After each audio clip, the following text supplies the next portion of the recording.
1. My at-the-time 7-year-old daughter loved to help with every little household task. She loved drying the dishes, watering the plants, sorting the mail, even answering the phone.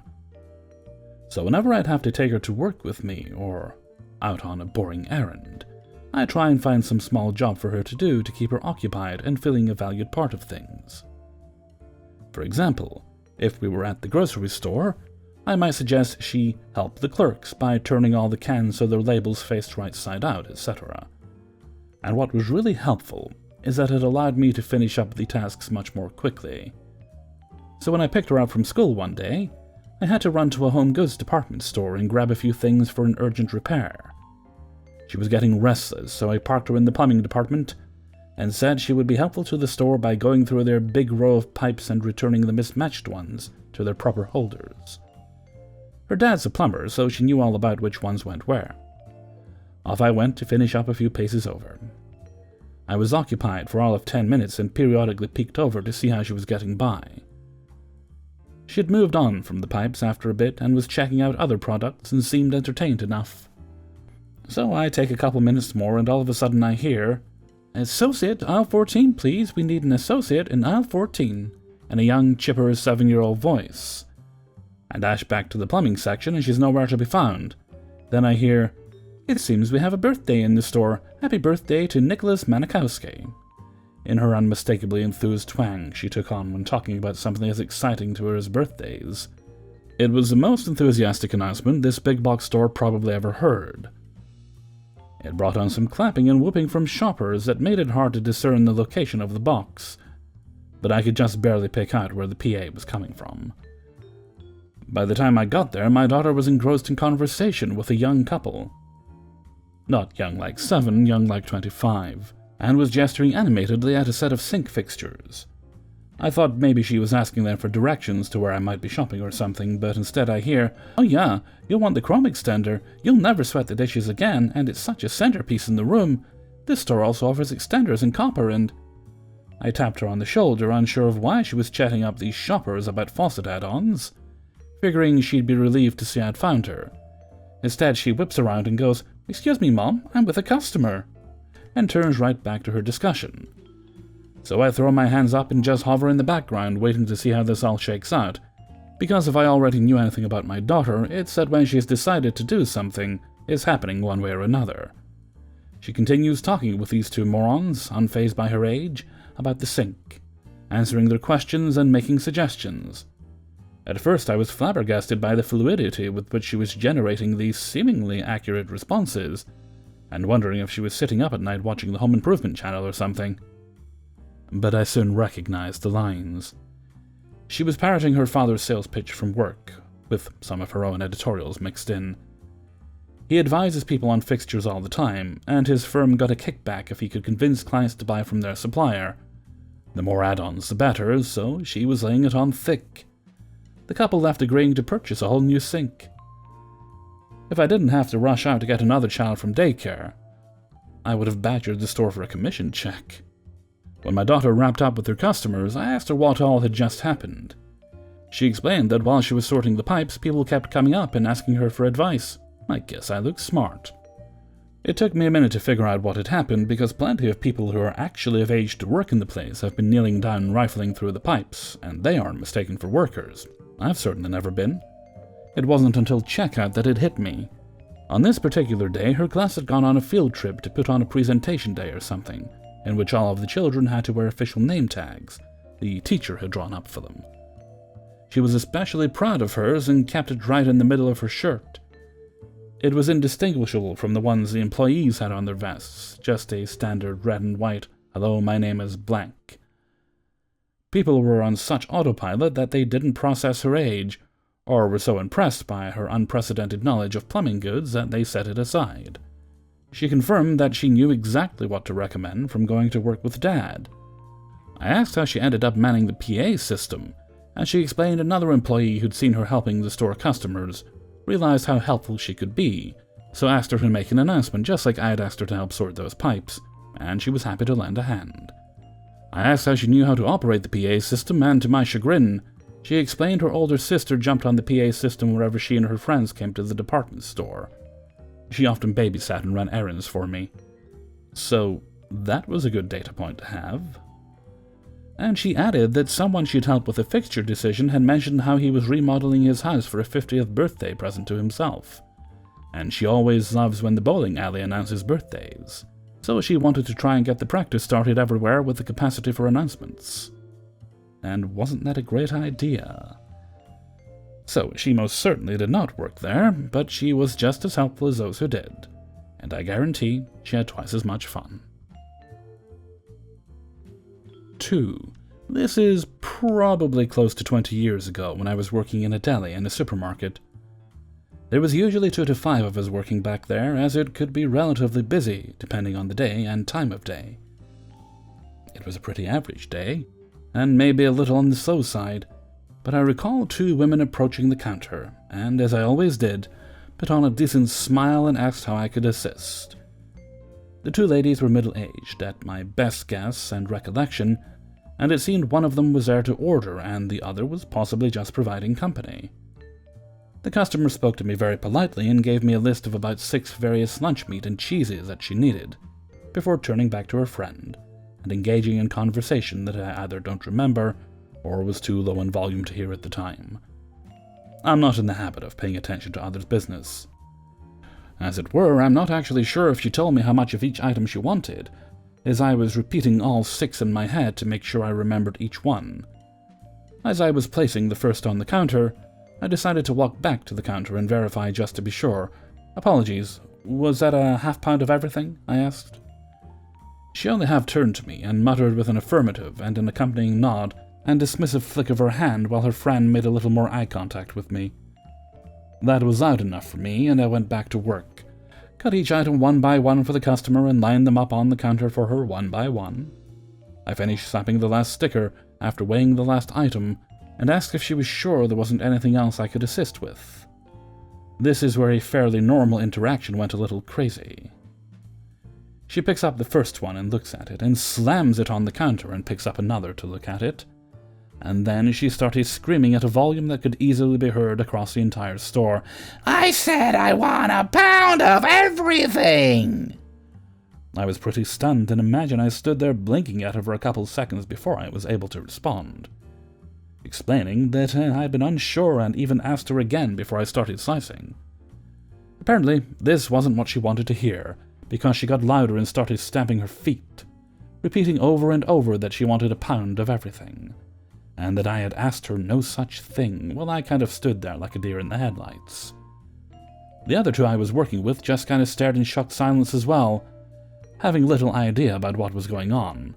There were no other customers, so one of them could have probably been helping me with the order in retrospect. I'm fairly fortunate it didn't last long. I made brief eye contact with the other woman again, who tugged on the sleeve of her raving friend and told her that I had, in fact, just asked about the quantity, and that she had told me a half-pound was accurate. There was an immediate change. This lady at least had the decency to be absolutely mortified by her own behavior, apologizing profusely for the entire duration that it took for me to prepare another half-pound of everything she requested. It was a struggle not to laugh at her during the time it took me to finish the order, mostly out of nervousness and slightly frazzled nerves over the ridiculousness of it all. She left politely enough, and for the next couple of months it was a running joke of the department that we wanted a pound of everything. 3. I don't really know if this lady was being rude or just didn't understand how shop opening times worked, but still I thought I'd share this story from my day in retail. Now, to start my story, I'll explain that I work at a chain store with a mail office towards the back, and that we open at exactly 8:30. I tend to arrive at 8 to start the morning setup. Usually the customer interactions start at 8:30 when we open, but no, not today. This particular morning, not long after I finished putting out the newspapers and was about to start on the magazines, did I see a lady pacing back and forth by the doors. I checked the time, it's 8:23, we're not opening yet, so I ignore her. Not a moment later, I hear the rattle of the door. Looking over, I see that she clearly tried to open our locked doors and is looking at me. Unfortunately, we make eye contact, so once more I check the time, 8:24, roughly, We have just over 5 minutes until we open. I debate what to do. I don't want to be rude and ignore her, and it crosses my mind that what if maybe she's not a customer, but maybe someone to look at the broken gate by the till that someone called about the day before. So I decide to open the manual door to just see what she wants. In hindsight, this was a mistake. She starts off immediately saying she has to pick up a parcel. She's a mail office customer then. I tell her we're not open yet and that we open at 8:30 in roughly 5 minutes. She does not accept this. She insists that she doesn't have 5 minutes to wait, talking so quickly that I'm not certain what she said. She says something like she left her keys, either that or her kids, in the car and needs to pick up the parcel now. I once more explain that we aren't open yet and that the mail office is most likely still setting up as well. I have some sympathy that maybe she's stressed about her car situation, but that doesn't mean I can let her in before our set opening time. So I ask her to wait and go back to the magazines, but not a moment passes, and she's knocking on the door again. Guess what I do? I check the time once more. 8:27. So once more I say that we're not open yet as it's 8:27. She then insists it's 8:30, that she asked 2 people on the street and they said it's 8:30. I tell her I'm sorry, but everything I'm reading says 8:27. At this point I'm looking for an excuse to waste some time away from her line of sight. So I tell her that I'll go ask how they're doing at the mail office, to see if they're set up yet. So I lock the door again as I don't want to leave the door open when I'm not in front of the shop, and so reiterate we are not open yet. She did not like this and rolls her eyes, but luckily says nothing. I head over to the mail office to explain the situation and ask what the clocks say on their end. And what do you know? 8:28, not 8:30. And they tell me she can wait as we're not open yet, and by the time I head back down to the front, it'll almost be past anyway, so not to worry. So I head back down and wait for our clock to take over to 8:30, all while she's staring at me before I walk to the automatic doors and unlock them. She storms in, and with what I imagine was sarcasm, thanks me for being so kind. My social anxiety has left me shaking at this point, and I'm so glad everyone else that shift was kind and friendly. So that was my morning interaction. I feel sorry for that lady, and I did feel guilty for not being able to let her in, as I know sometimes people are stressed and in a hurry. But that doesn't mean you get to break the rules. If I let her in early, I would have gotten in trouble. But somehow, I'm the rude one at fault in her mind. Overall, I wish I'd just ignored her till 8:30. 4. My family went to the local supermarket that happens to have a garden center. It was just me, my sister, and my mom. Despite some recent issues with my sister, we've started to build our relationship up again, and are now pretty okay. I didn't have to go, but went with anyway, as it was not a busy day at the store, and I needed to get out of the house. Mom went into the store to buy groceries, while my sister and I entered the garden center. Sis wanted to get some pretty strong shears because she started a garden, and we have a nasty vine that's trying to take over the garden. We've been fighting it for years, and now we're pulling out the big guns. So Sis and I ended up arguing civilly about the strength, as she is a small young adult, and I am the larger of the two of us, but without the green thumb. Thus I am concerned about her safety. As we were discussing which strength to pick, an elderly lady approaches us and politely asks if either of us know the price of the petunias she's picked up. My sister doesn't say anything, she was caught off guard, and I blinked before politely asking if she had checked to see if there were any nearby price tags. There were a lot hanging around, but not for every plant. The elderly woman looks at us before her eyes widen and she apologizes. She said that she thought we worked here, and is so sorry that she put us in the spot like that. My sister shrugged it off, and I smiled behind my mask and told the lady that it was okay. She smiled with her eyes, apologized again before leaving us. At that point, my sister grabbed the extra strength shears and said she was going to buy them. I finally shrugged and said okay to her before watching her go to the register. When I looked the other way, I saw the elderly ma'am still looking around, and seeing that there was no actual employee around, that I would help her. I went over to the petunias and examined around them at the pots, before seeing tags with information and price. Smiling, I went over to the lady, at that respective distance, and politely told her that I knew where she could find the price. I led her back to the petunias and showed her where to find the price tag. She looked at her own, and voila, under a leaf was the price with the tag. She thanked me, very happy, but I told her it wasn't a problem. She then said that, and I quote, that I was the most kind person I've ever met from your generation. It made me blush, and I do wonder if she was talking about my actual generation or not, but it also saddened me. I was so happy to have helped her, and even helped her pick out soil for her garden, and even bring it to her car where there were no employees around.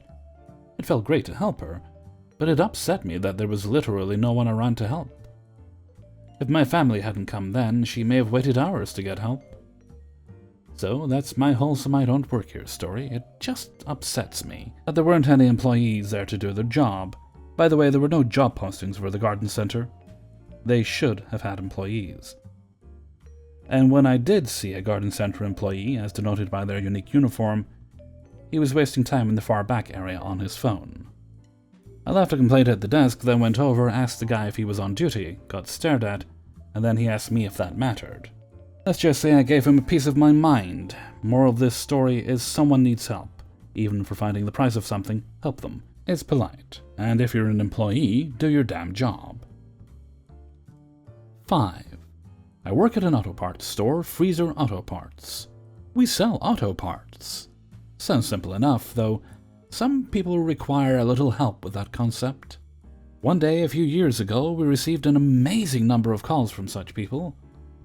The examples of such calls went something like, "Sorry, we only sell auto parts, we don't service vehicles. You'll need to call a service station." "Sorry, we don't sell vehicles, only pieces of them. I suggest you call a dealer where they sell fully assembled vehicles." "Sorry, we don't take orders for pizzas. I'm no expert, but I think pizza parlors are good for that sort of thing." So the day went on like this. Maybe it was a full moon. After several hours, my teammates were all ready to smash their foreheads against any hard surface. So I decided it was time to make them laugh instead. I put my personal phone to my head and performed a monologue. "Hello, Freezer Hardware. Yes, I'd like to buy a boat. A boat. B-O-A-T. B-O-T-E. Duh, yes, of course, I know it's a hardware store. Boats are hard, and I want to buy one. Yes, I know you don't carry boats, you float in them. And I want the kind that comes with a lake. What? I mean, the lake is supposed to come with it. What do you mean you can't sell me a lake? Well, how am I supposed to drive my boat home? Hello? Hello? I looked at my phone as if I was hung up on.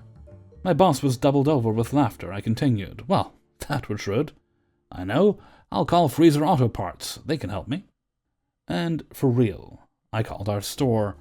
My teammates saw what I was up to and did not pick up the phone when it rang.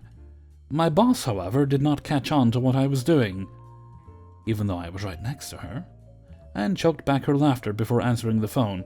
"Hello, welcome to Freezer Auto Parts. How can I help you? Do you sell boats?" Hey everybody, Hellfreezer here, and thank you very much for listening to Adventures in Fast Food and Retail, episode 125. And thank you very much to everybody who allowed me to use and sent in stories for use in this video. If you like the video, then please do lick, click, and boop the like button by any means necessary, or if you're a bit of a traditionalist, you could also click it, and leave a comment as well. If you'd like to see more videos of this kind, then please do click the subscribe button. In whatever way makes you happiest, really. Also, haven't done this for a while, if you'd like to send a story in, then please do send it along to kingofthecities@gmail.com. That is kingofthecities@gmail.com. I really should get another email address, shouldn't I? Something with Hellfreezer in the title. Well, the fact of the matter is, I do have an email address with Hellfreezer in the title. It's my private, non-YouTube related one, because I had it before I was doing YouTube stuff. And for some reason, I couldn't get the name Hellfreezer when I sent off for Gmail. Maybe I could now, who knows? But the fact is, I don't want to mess around with anything that's attached to my YouTube channel.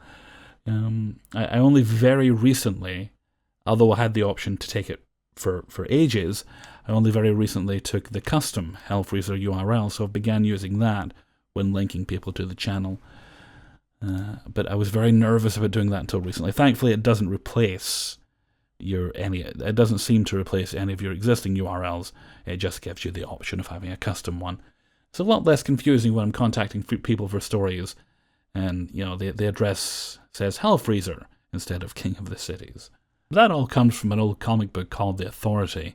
There was a character called Jack Hawksmoor, who was known as both the God of the Cities, that seemed a bit much, and King of the Cities, which I thought, that sounds kind of cool. At the time, I thought, that sounds kind of cool. It's probably what I was reading when I signed up for it. Well. Okay, that's enough rambling from me. I'm going to head off for now. So until next time, thank you very much for listening, and take very good care of yourselves.